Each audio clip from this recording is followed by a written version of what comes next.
बिस्मिल्लाहिर्रहमानिर्रहीम।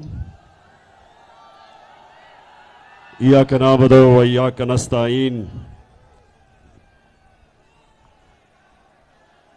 मेरे बुनेर के बाशऊर नौजवानों, बुजुर्गों और बच्चों,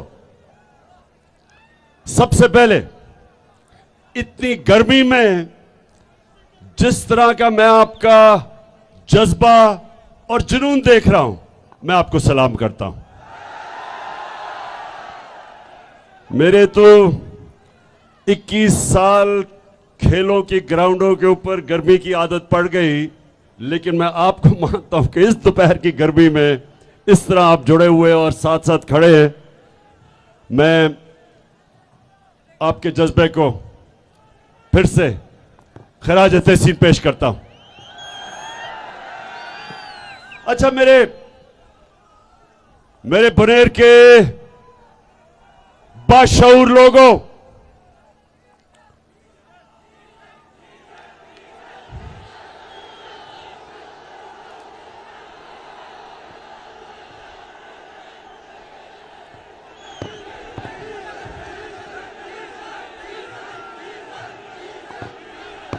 ये देखें, मुसलमान हमारे ईमान का हिस्सा है कि इज्जत भी अल्लाह देता है, और जब किसी को जिल्लत मिलती है तो अल्लाह की इजाजत के बगैर नहीं मिल सकती।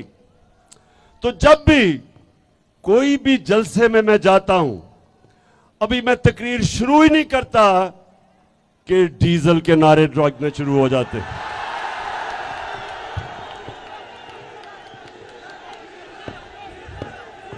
फजल रहमान, आप कभी भी तो आराम से बैठ के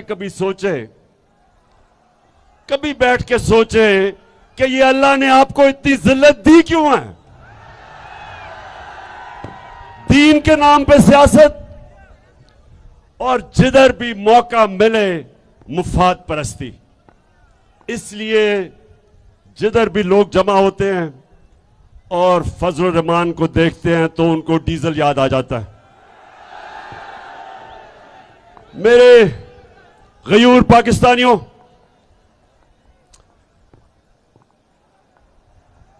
क्योंकि यहां बुनेर के लोग ऐसे हैं जो बाहर काम करके, मेहनत करके पाकिस्तान में पैसा भेजते हैं। वो समझते हैं कि दुनिया में इस वक्त हालात क्या हैं, और वो बैरून मुल्क पाकिस्तानी खास तौर पे समझते हैं कि जिस किस्म की बैरूनी साजिश के तहत ये इंपोर्टेड हुकूमत हमारे ऊपर मसल्लत हुई, कभी बैरून मुल्क पाकिस्तानियों ने इस तरह के एहतजाज नहीं किए।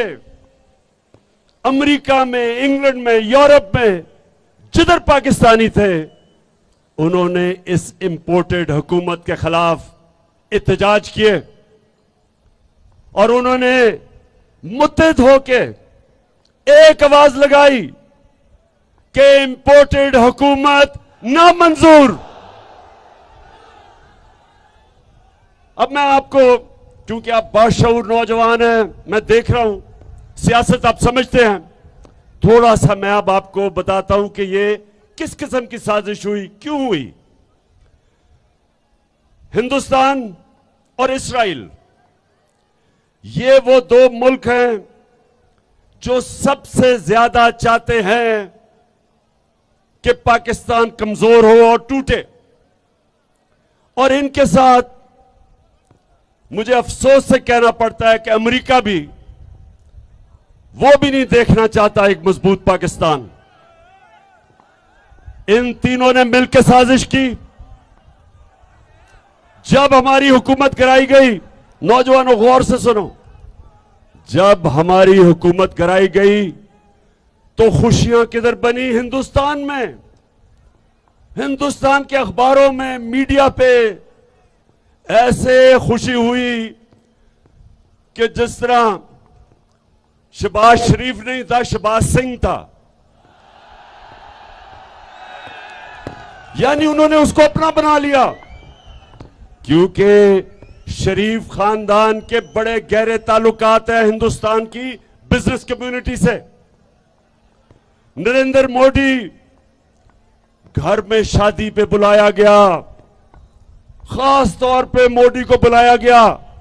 वो आदमी जिसने सबसे ज्यादा मुसलमानों के ऊपर हिंदुस्तान में जुल्म किया, उसको इस शरीफ खानदान ने अपने घर शादी पे बुलाया। ये वो लोग हैं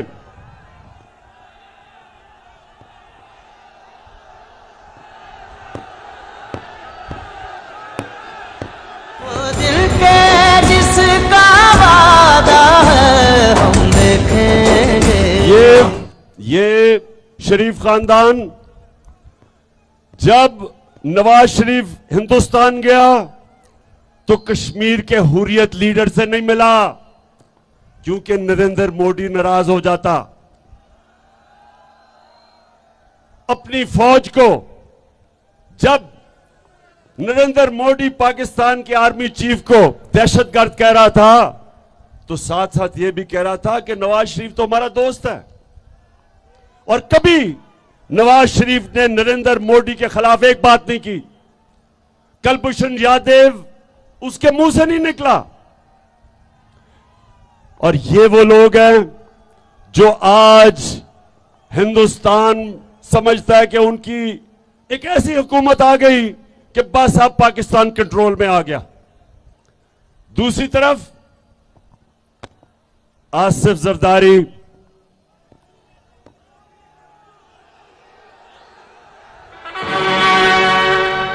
जाग उठा है सारा। आसिफ जरदारी इस मुल्क की बहुत बड़ी बीमारी, और उसको बीमारी क्या है? पैसे की बीमारी है।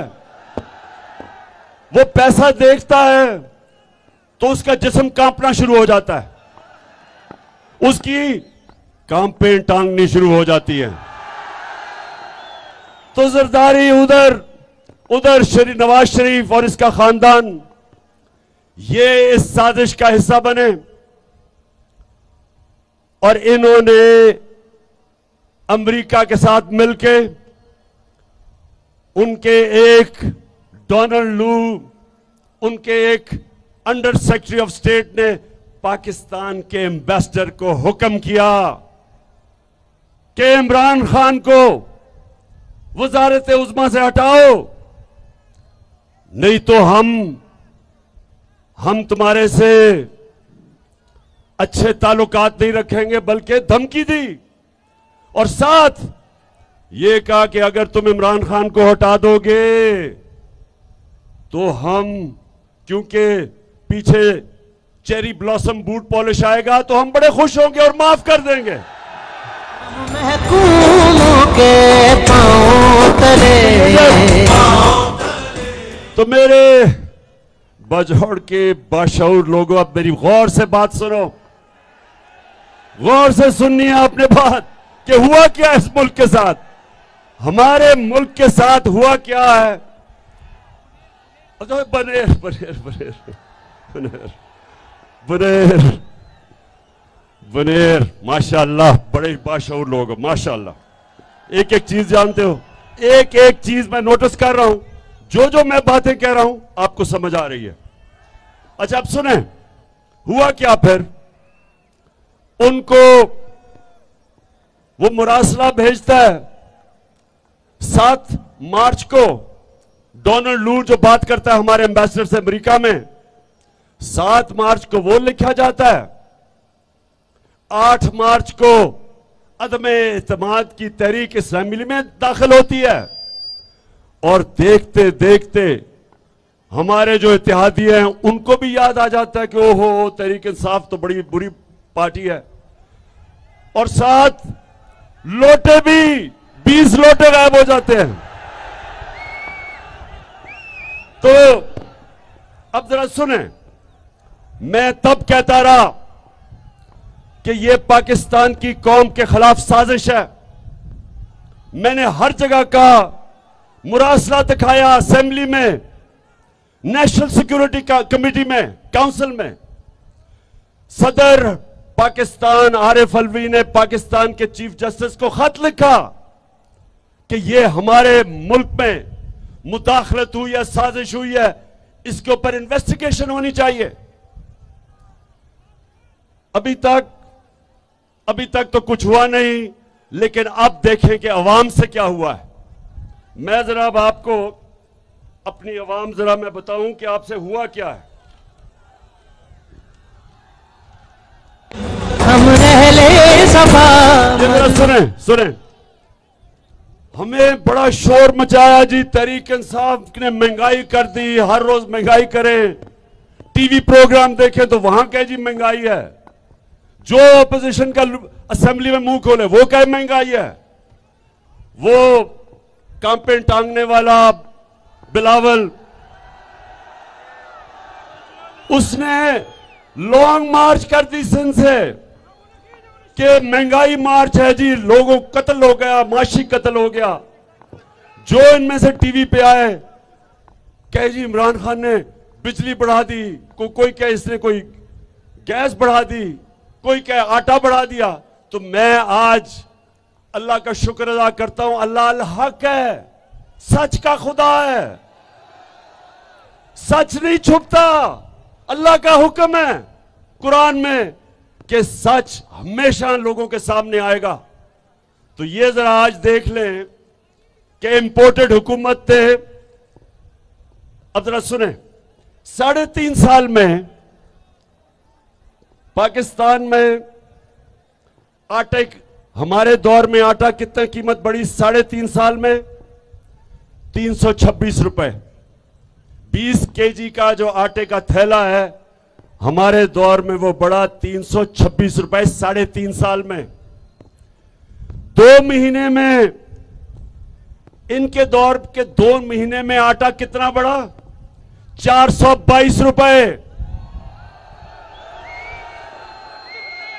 आटा बुनियादी चीज। और महमूद खान मुझे कह रहे हैं कि पख्तूनख्वा में उससे भी महंगा है, पंजाब से ज्यादा महंगा है। अब दूसरा सुने, चावल, बासमती चावल, 1 केजी चावल हमारे दौर में बढ़ा 3.5 सालों में 40 रुपए।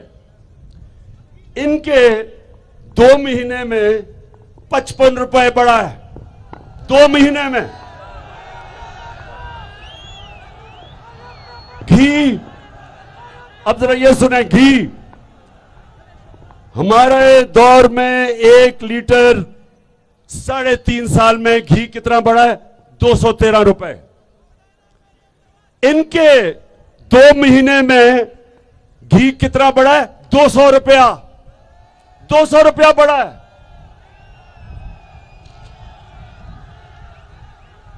200 रुपए पर केजी। हाँ, केजी। अच्छा जी, आगे आ जाए। सब्जियां और फल हमारे दौर में 1 केजी सब्जियां और फल, 1 केजी हमारे दौर में 3% बढ़े।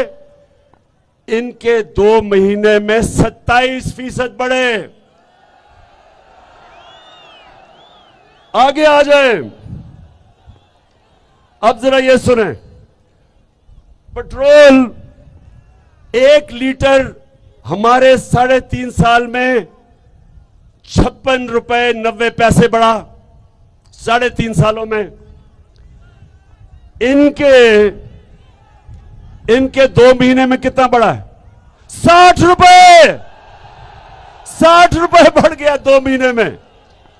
लेकिन एक लीटर फजल रहमान कितना बढ़ा है? हमारे जमाने में 1 लीटर फजल रहमान 50 रुपए 70 पैसे बढ़ा है। इनके 2 महीने में 60 रुपया फजल रहमान बढ़ गया। और ये जो अभी मेरी कौम को इन गर्मी में, जो अब एक तो लोड शेडिंग है, इंतहा की लोड शेडिंग है, लेकिन अब जो असल लोगों के ऊपर जो बिजली की कीमत का बम फटने लगा है, वो आप जरा सुन लें। हमने अपने 3.5 साल में 1 यूनिट बिजली 6 रुपए बढ़ाई, 6 रुपए। इन्होंने 2 महीने में बिजली 10 रुपए बढ़ाई है यूनिट।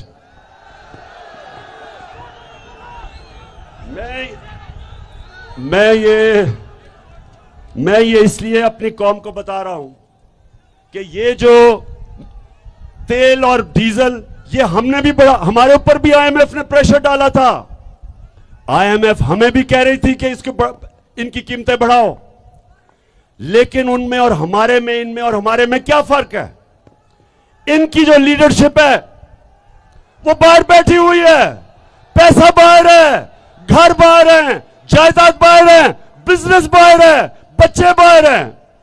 इनको क्या कि पाकिस्तान में क्या हो रहा है, इनका पाकिस्तान में क्या स्टेक है? उनको क्या फर्क पड़ता है कि यहां लोग महंगाई के समुद्र में डूबेंगे? इनको क्या फर्क पड़ता है कि जब 1 लीटर डीजल और पेट्रोल 60 रुपए का बढ़ेगा 8 दिनों में, तो क्या आम आदमी की जिंदगी के ऊपर सिर्फ यही नहीं कि आपकी ट्रांसपोर्ट पे फर्क पड़ेगा, इसका हर चीज पे फर्क पड़ेगा। इसका बिजली के ऊपर, हर चीज के ऊपर पेट्रोल और डीजल का फर्क पड़ेगा, जिसकी वजह से हमने, जब हमें आईएमएफ ने कहा कि बिजली की कीमत बढ़ाओ, पेट्रोल और फजल रहमान की, तो हमने क्या किया? हमने आईएमएफ की कहने पे बजाय बढ़ाने के, हमने 10 रुपए लीटर कीमत कम की। हमने और जगह से पैसा निकाला, हमने अपने लोगों को रिलीफ दिया, महंगाई से बचाया, बिजली की कीमत रोकी बढ़ने से, अपनी और चीजें काटी, पेट काट के अवाम को बचाया, क्योंकि हमारा जीना मरना पाकिस्तान में है। इमरान खान ने बाहर कमाई की, मैं बाहर क्रिकेट खेलता था, मैंने बाहर कमाई की, सब कुछ बेच के मेरा सब कुछ पाकिस्तान में, जीना मरना पाकिस्तान में है। इनके लोग, नवाज शरीफ उधर बैठा हुआ है, जब छुट्टियां बाहर, ईदें बाहर, 24 दफा ये जब प्राइम मिनिस्टर था, इसने बरतानिया के टूर किए, 24 दफा ये बरतानिया गया, 22 दफा निजी दौरों पे, प्राइवेट दौरों पे। आसिफ जरदारी 50 दफा दुबई प्राइवेट दौरे किए उसने। इमरान खान ने एक प्राइवेट दौरा नहीं किया, क्योंकि मेरा घर पाकिस्तान है। तो ये लोगों को, इनको पाकिस्तान का कितना फिक्र होगी, ये देख लें। ये जो इन्होंने महंगाई का बम फटवा, एटम बम फेंका है, इनको क्या फिक्र है? ये हैं अमेरिका के गुलाम, ये आईएमएफ के गुलाम हैं, ये बाहर से डिक्टेशन लेते हैं, ये सारे फैसले करते हैं जो इनको बाहर से हुक्म मिलता है, क्योंकि इनका पैसा जब बाहर पड़ा हो। तो बुनेर के नौजवानों, ये सुन लो, अगर मेरा भी पैसा बाहर पड़ा होता तो मैं इनके सामने एब्सोल्युटली नॉट ना कहता, क्योंकि रूसियों का आज ताल्लुकात खराब है अमेरिका के रूसियों से। उनके रूसियों के बड़े बड़े अमीर लोगों की जायदादें जब्त कर रहे हैं, उनके बैंक अकाउंट जब्त कर रहे हैं। तो ये भी, इनको भी डर है, जरदारी और शरीफ को, इन दोनों खानदानों को, कि इन्होंने अरबों रुपया इस मुल्क का चोरी करके जो बाहर रखा हुआ है, ये कभी इनके सामने बात नहीं कर सकते। जब इनके दौर में 2008 से लेके 2018 तक 400 ड्रोन अटैक्स हुए पाकिस्तान पे, 400 ड्रोन अटैक, बेकसूर लोग मारे गए, औरतें बच्चे मारे गए, अमेरिका की जंग भी लड़ रहे हैं, और वो हमारे ऊपर ही ड्रोन अटैक कर रहे हैं। ये दुनिया की तारीख में कभी नहीं हुआ। लेकिन ये तो एक दफा इनके मुंह से नहीं निकला कि ये सारे इंसानी हकूक के खिलाफ है, ये इंटरनेशनल लॉज के खिलाफ है कि आप फैसला करें दहशतगर्द कौन है और आप ही मार दें। मैं बार बार बताता हूं कि हमारा बड़ा दहशतगर्द लंदन में 30 सालों से बैठा हुआ है। कौन है वो? पूछ रहा हूं, कौन है वो जो अजीब अजीब बातें करने वाला है, जिसने सबसे ज्यादा कत्ल करवाया अल्ताफ हुसैन ने कराची में, आज लंदन में बैठा हुआ 30 साल से। क्या बरतानिया हमें इजाजत देगा कि हम ड्रोन मार दें? कभी इजाजत नहीं देगा, क्योंकि वो कहेगा हमारे मुल्क का कानून ये कहता है कि अदालत में पहले साबित करो वो दहशतगर्द है। और हमारे मुल्क में 400 ड्रोन अटैक करके वो लोगों को इन्होंने मारा। देहातों के अंदर बम फट रहा है, कौन नीचे मर रहा है किसी को नहीं पता। जो मरता था, क्योंकि ये साथ मिले हुए थे उनके, हर कोई को दहशतगर्द कह देते थे, कभी तफ्तीश नहीं हुई। और जब बम फटता है तो उसमें तो टुकड़े हो जाते हैं इंसानों के, कैसे पता है कौन मरता है? और ये दो सरबरा जरदारी और नवाज शरीफ एक दफा इन्होंने इसकी मजम्मत नहीं की, क्योंकि ये पैसे के गुलाम है और पैसा बाहर पड़ा है। और इसलिए ये फैसले जो किए इन्होंने, ये जो फैसले किए हैं, बुनेर के नौजवानों ये सुन लो, ये कोई फैसला नहीं करता जिसको अपनी कौम की दर्द होती है। कभी कोई ऐसे फैसले 60 रुपए लीटर आप एक हफ्ते के अंदर बढ़ा दें, और आप सोचे ही ना कि आम आदमी का क्या हाल होगा, तनख्वाहदार का क्या हाल होगा। और ऊपर से बिजली डबल कर दें। आप समझते हैं कि क्या इनके पास भी वो बाहर स्विस बैंक अकाउंट में और ओवरसीज ऑफशोर अकाउंट्स में पैसे पड़े हैं आपकी तरह? क्योंकि यहां जब रुपया गिरता है तो इनकी दौलत में इजाफा हो जाता है, क्योंकि इनकी दौलत डॉलर्स में है, बाहर पड़ी है, डॉलर में इजाफा हो जाता है, दौलत बढ़ जाती है, पाकिस्तानी गरीब हो जाते हैं। तो मेरे बुनेर के नौजवानों, जरा एक और चीजें मैं आपको बताऊं। अल्लाह का करम, अल्लाह का करम क्या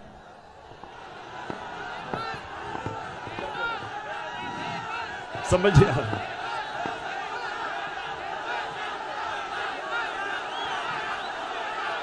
अच्छा, ये तो मैंने आपको महंगाई बता दी।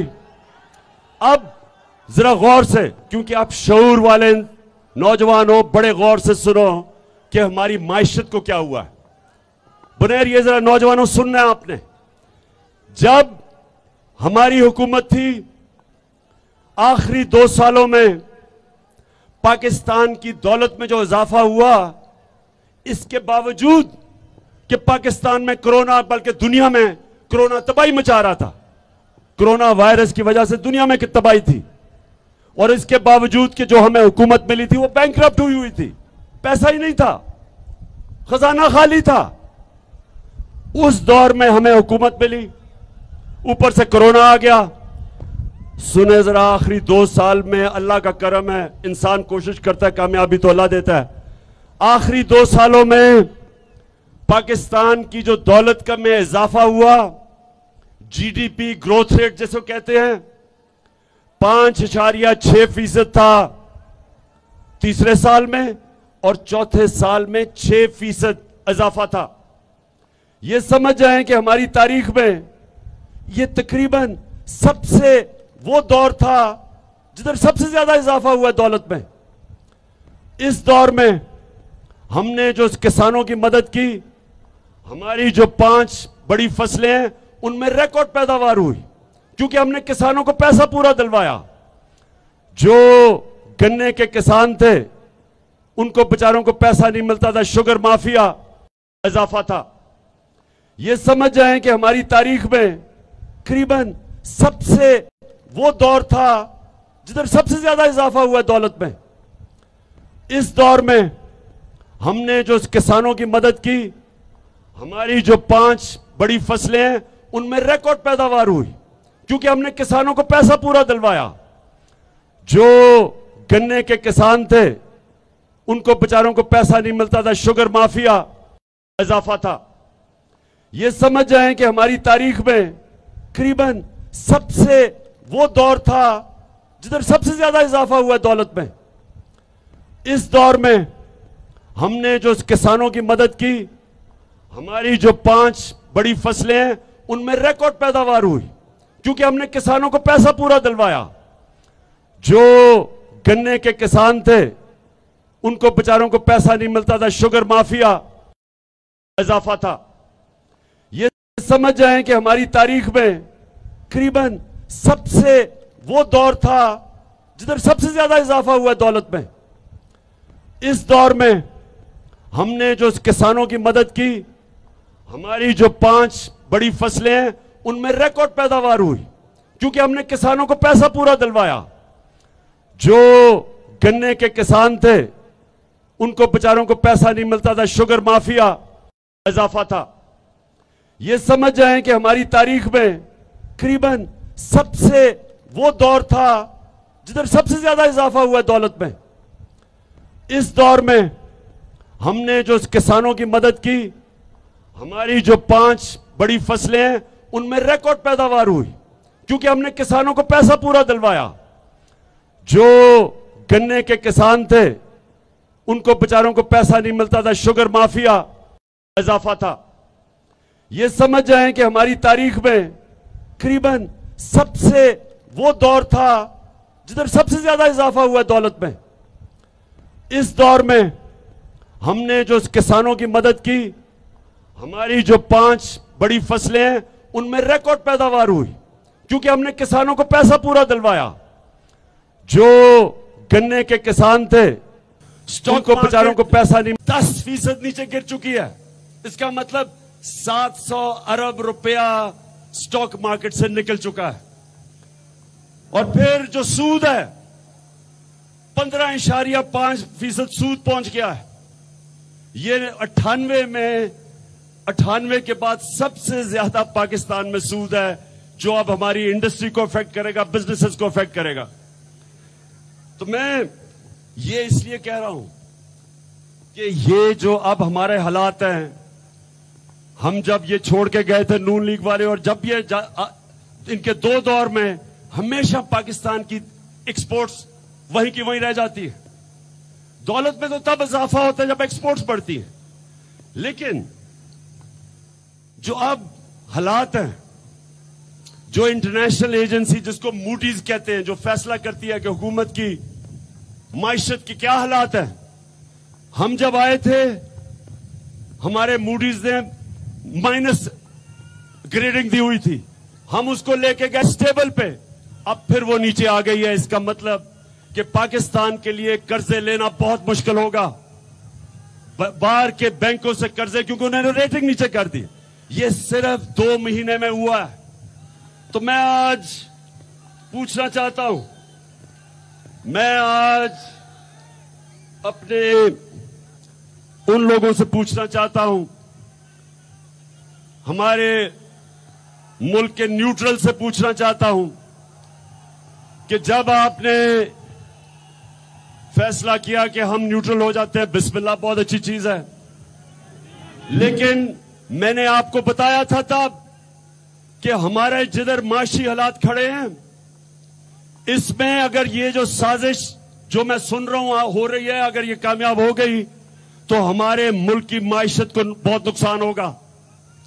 मैंने शौकत तरीन हमारे फाइनेंस मिनिस्टर को भी कहा कि उनको आगाह करो कि ठीक है न्यूट्रल बड़ी अच्छी चीज है, लेकिन मुल्क की सालमियत भी बड़ी जरूरी है।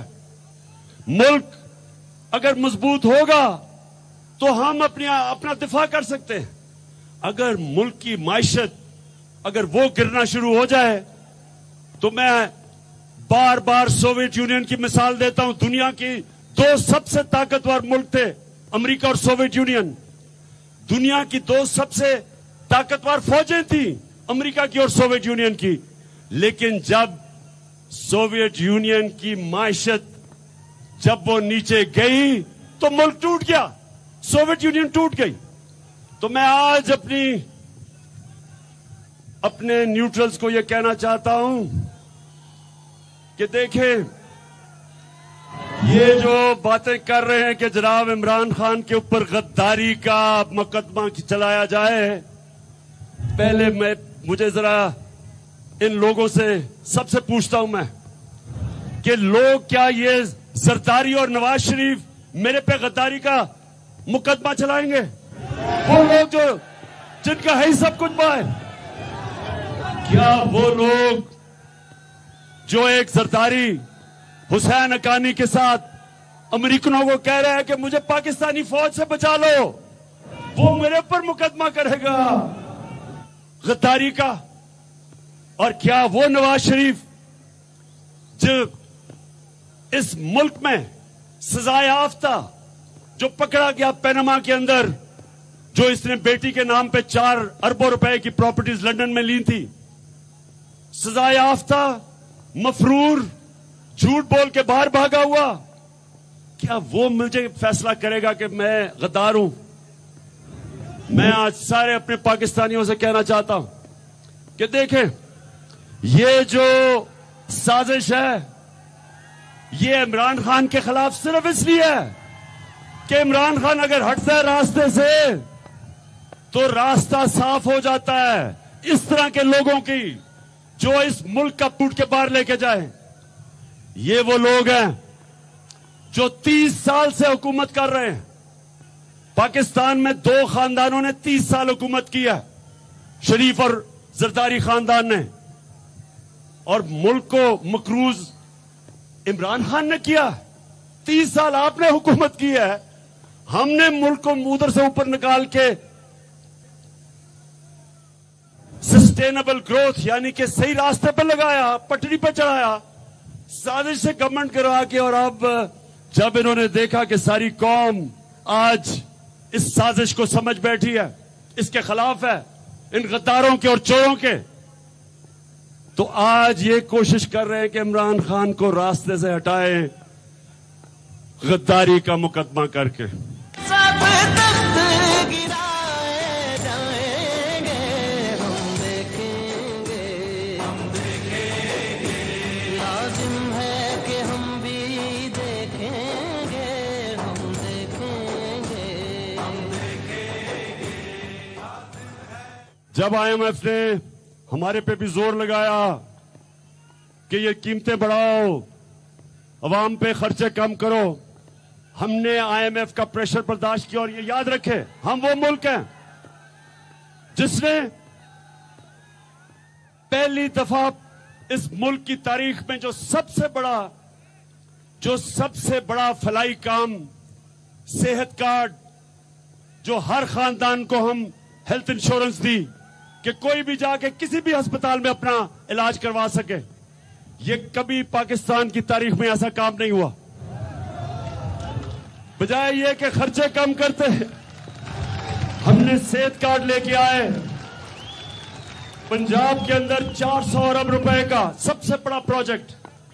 फिर हमने एहसास प्रोग्राम से निचले तबके की मदद की, औरतों को हुनर, पैसे, जो सबसे गरीब तबका था उनको पहुंचाए।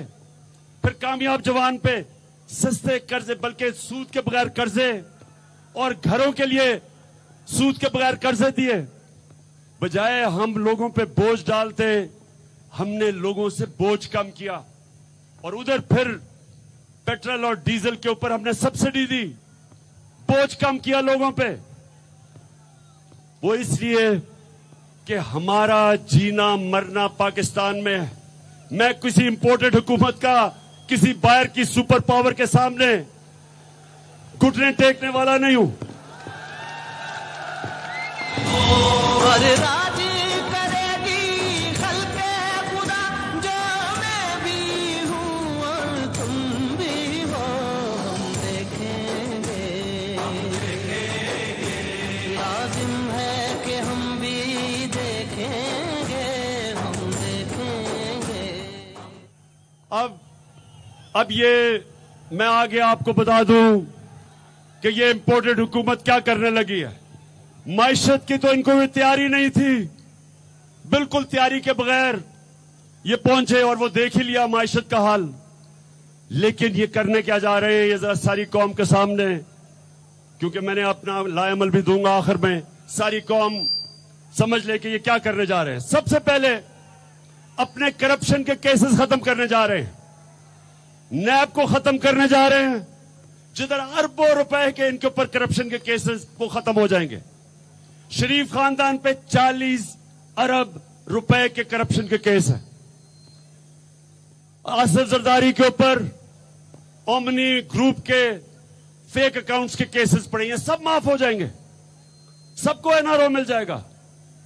वो जो अभी तुर्की में चेरी ब्लॉसम बूट पॉलिश उधर अभी तुर्की गया हुआ था, तो सदर अर्दोगान के खाने पे उसने अपने बेटे को वहां बैठाया हुआ था, जो कि मफरूर है या भागा हुआ यहां से, क्योंकि मकसूद चपड़ासी के केस में फंस रहा था, एफआईए के मुल्क छोड़ के भागा हुआ है, उसको उसने इंग्लैंड से बुलाया। और इतनी शर्म की बात है कि एक बायर के सदर के सामने एक मफरूर को बैठाया हुआ था। मफरूर, ये याद रखें, कोई भी मफरूर किसी भी शहरी के सामने जाए तो वो उसको हवालत में ले सकता है। आपको पता होना चाहिए कि वो उसको अरेस्ट कर सकता है। तो वो वहां सदर के साथ बैठा था, और इससे क्या साबित होता है कि ये जब से चोर आए हैं इस मुल्क की अखलाकियात भी तबाह। ये मजाक उड़ा रहे हैं पाकिस्तान के इंसाफ के निजाम का, सारे केसेस खत्म करवा रहे हैं, और पाकिस्तान का इंसाफ का निजाम सिर्फ वो हो जाएगा जिधर छोटा चोर जेलों में जाएगा और बड़े बड़े डाकू बड़े बड़े ईवानों में बैठेंगे। हमारे नबी सल्लल्लाहु अलैहि वसल्लम ने कह दिया था, यह मैं सारी कौम को बार बार बताता हूं, उन्होंने कहा कि जो कौम ताकतवर मुजरिम को सजा नहीं दे सकती और सिर्फ छोटे चोरों को जेलों में डालती है, वो कौम तबाह हो जाती है। जिस कौम में इंसाफ नहीं होता वो तबाह हो जाता है। तो इसलिए हम सब ने मिलकर इनके खिलाफ जहाद लड़नी है, इनसे आजादी की जहाद लड़नी है, हकीकी आजादी लेनी है इनसे।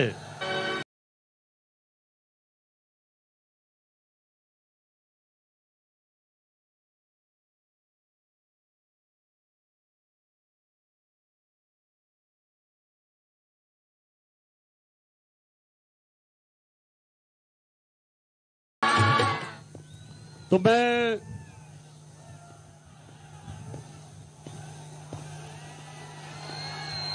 क्या चीज, अच्छा सुने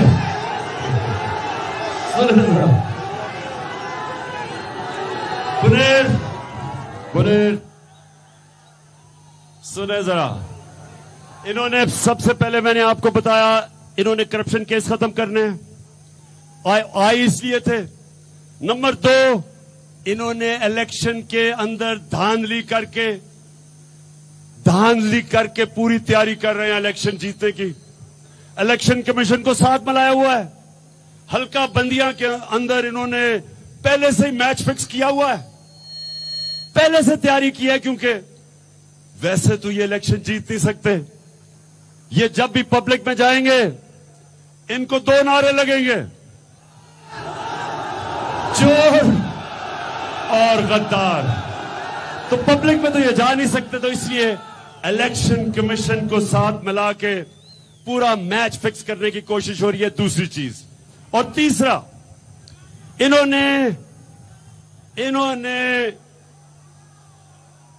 इन्होंने पुलिस को साथ मिला के झूठे केसेस बना के इन्होंने पूरा कोशिश की है कि अब ऑपोजिशन को ये क्रश कर दे, तबाह कर दे, दबा दे। कभी जो जुल्म हुआ था, जो 25 को और 26 की रात को जिस तरह पुलिस ने जुल्म किया है, कभी किसी जमहूरी गवर्नमेंट के दौर में इस तरह का जुल्म नहीं हुआ। 2 दफा ऐसे जुल्म हुए थे, दोनों दफा मार्शल लॉ था। कभी जमहूरियत के अंदर इस तरह का जुल्म मैंने नहीं देखा। जिस तरह इन्होंने शेलिंग की, पता था कि सामने औरतें, बच्चे, फैमिलीज, कोई इन्होंने बेदर्दी से जो शेलिंग की, ऐसे आप सीन मकबूजा कश्मीर में देखते हैं जिधर हिंदुस्तान कश्मीरियों के ऊपर जुल्म करता है।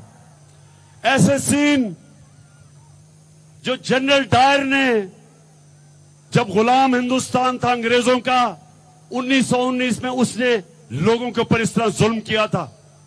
कभी अपने शहरियों के ऊपर कोई ये नहीं करता। और ये इन्होंने किया क्यों था? एक वजह से, दहशत फैलाने के लिए, खौफ फैलाने के लिए। बुनेर के नौजवानों, ये मेरे गौर से आप बात सुनो, ये समझना आपने, ये कोशिश क्या कर रहे हैं? ये खौफ दिलवा रहे हैं, लोगों को डरा रहे हैं। झूठे केसेस थानों में, पुलिस घरों के अंदर घुस गई, ना चादर ना चार दीवारी की परवाह की, उधर घुस के इन्होंने जुल्म किया लोगों पे, सिर्फ एक वजह से, खौफ फैलाने के लिए, कौम को डराने के लिए। तो मैं नौजवानों, अपनी कौम को एक आज पैगाम देना चाहता हूं। गौर से मेरा पैगाम सुन लें।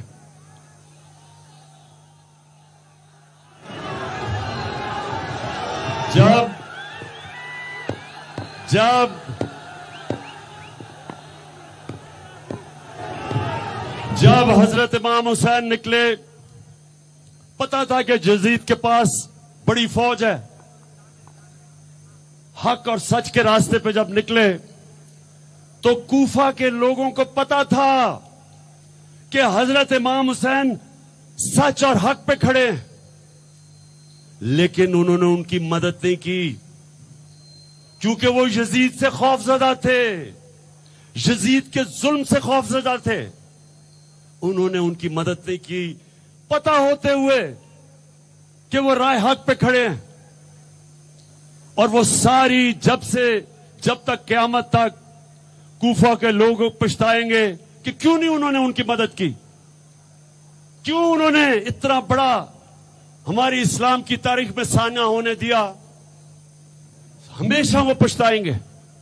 और हर दौर में यजीद होते हैं पाकिस्तानियों, हर दौर में यजीद आते हैं, और हर दौर में एक कौम को मौका मिलता है कि राय हक पे खड़ी हो, यजीद का मुकाबला करे, जुल्म का मुकाबला करे, अमर बिल मारूफ पे चले।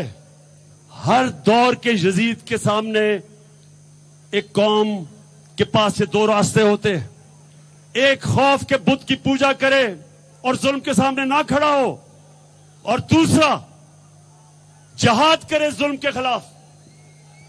तो मैं आज अपनी सारी पाकिस्तानी कौम को कहना चाहता हूं, यहां से बुनेर के बाशऊर लोगों के सामने मैं अपनी सारी कौम को पैगाम देना चाहता हूं कि ये है यजीद के मानने वाले। जिस तरह का जुल्म इन्होंने किया, मुझे तो बाद में खबरें आई हैं, मैं तो कंटेनर में था, मुझे तो पता ही नहीं क्या हो रहा था। मुझे तो अगले दिन पता चला आहिस्ता आहिस्ता कि इन्होंने किस किस्म का जुल्म किया है पाकिस्तान के शहरियों पे, जो सिर्फ अपना हक मांग रहे थे पुरअमन एहतजाज का। जिस तरह का तशद्दुद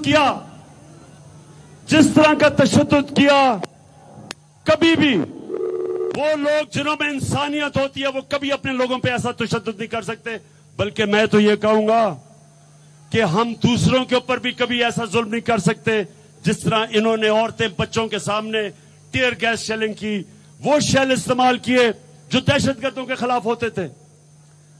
तो मैं अपनी आज कौम को, सारों को यहां से खड़ा होकर पैगाम दे रहा हूं कि मैंने इनका, जब तक मेरे में खून है, मैं इनका मुकाबला करूंगा इस वक्त के यजीदों का। लाजिम है कि हम भी देखेंगे, हम देखेंगे, लाजिम है कि हम भी देखेंगे, हम देखेंगे। और मैं सारी अपनी कौम को आज पैगाम दे रहा हूं कि मैं चाहता हूं कि आप इस इंपोर्टेड हुकूमत जो जुल्म के जरिए इस कौम को दबाना चाहती है। मैं सबको पैगाम दे रहा हूं कि अगर आज आप इस जुल्म का मुकाबला नहीं करेंगे, आपके बच्चों को आखिर में मुकाबला करना पड़ेगा और तब ज्यादा मुश्किल हो जाएगा। ये है टाइम। और मैं ये आप सबके सामने कहता हूं कि ये बात करते हैं कि जी हो इमरान खान के ऊपर केस कर दो, जेल में डालोगे। सुन लो, गौर से सुन लो। जेल तो छोटी चीज है, मैं तो अपनी जान की कुर्बानी देने के लिए तैयार हूं। उड़ जाएंगे हम महकूम। सुप्रीम कोर्ट ने, हम इंतजार कर रहे थे सुप्रीम कोर्ट का फैसला, ताकि मैं अनाउंस करूं कि जब हम फिर निकलने लगे। लेकिन मुझे अब सुप्रीम कोर्ट के फैसला एक ऐसा आया है कि मेरे वकीलों ने आज मुझे बताया कि थोड़ी आपको इंतजार करनी पड़ेगी, क्योंकि उस फैसले में कई ऐसी चीजें हैं जो अभी उसकी वजाहत होने वाली है। लेकिन मैं आज यहां खड़ा होकर अपने सुप्रीम कोर्ट को यह जरूर पैगाम देना चाहता हूं अपनी सारी कौम के सामने कि देखें, मैं तो वो पाकिस्तानी हूं जो 40 साल से मेरी कौम जानती है, मुझे 40 साल से जानती है कौम। मैंने आज तक ना कभी इस मुल्क का कानून तोड़ा है, ना मैंने कभी अपने लोगों को कहा कि इस मुल्क का कानून तोड़ो। हमेशा एहतजाज हमने पुरअमन किया।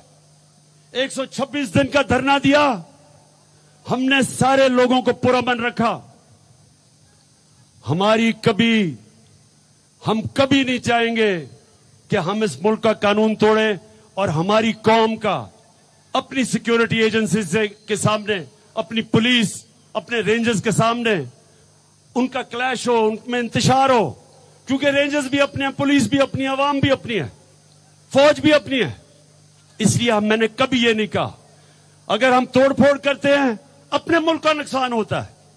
क्योंकि मैं तो लंदन में नहीं रहता, मेरे तो 12 साल से नहीं है, मेरा तो जीना मरना यहां है। तो इसलिए जो आपने कमेटी बनाई है, मैं अपने जजेस से यहां अपील करता हूं कि उस कमेटी के अंदर, वो सारी सरकारी कमेटी है, उसके अंदर मेहरबानी करें, बड़े एहतराम से मैं कहता हूं कि कोई सिविल सोसाइटी से लोगों को डालें, ताकि आपको दूसरी तरफ से पता तो चले इन्होंने किया क्या हमारे साथ। अगर आप सारे सरकारी कमेटी बना देंगे तो वो तो आप बेहतर हैं, सुप्रीम कोर्ट तो बेहतर जानता है कि जब तक दोनों तरफ से राय ना मिले तो फैसला नहीं जज करता। तो मेरा बस एक ये था। और अपनी कौम के लिए आखिर में, बुनेर के लोगों मेरी बात सुन लो, त्याना मैं आपको कॉल दूंगा और आपने सबने आना है और हमने अपनी हकीकी आजादी की जंग जब तक हम जिंदा हम लड़ते रहेंगे। पाकिस्तान जिंदाबाद।